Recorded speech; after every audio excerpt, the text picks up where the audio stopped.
AP government last లెసన్లో వచ్చేసి గళ్ళలోని పదాలను వర్ణమాల క్రమంలో వరుసగా రాయండి. ఇక్కడ చూడండి, ఇక్కడ కొన్ని పదాలు ఇవ్వడం జరిగింది. ఆ యొక్క పదాలను వచ్చేసి వరుసగా ఆ ఈలు అచ్చులు హల్లుల యొక్క వరుసల్లో మనం రాయాల్సి ఉంటుంది. ఇక్కడ ఏమి ఇచ్చినారో చూద్దాము.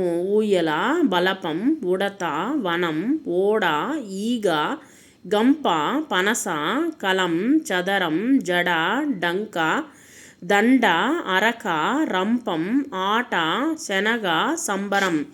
ఇక్కడ వచ్చేసి మనము కొన్ని పదాలు అనేటువంటిది మనము చూద్దాము. అరక, ఆట, ఈగ, ఉడత, ఊయల, ఓడ, కలం, గంప, చదరం, జడ, డంక, దండ, పనస, బలపం, రంపం, వనం, సంబరం, శనగ.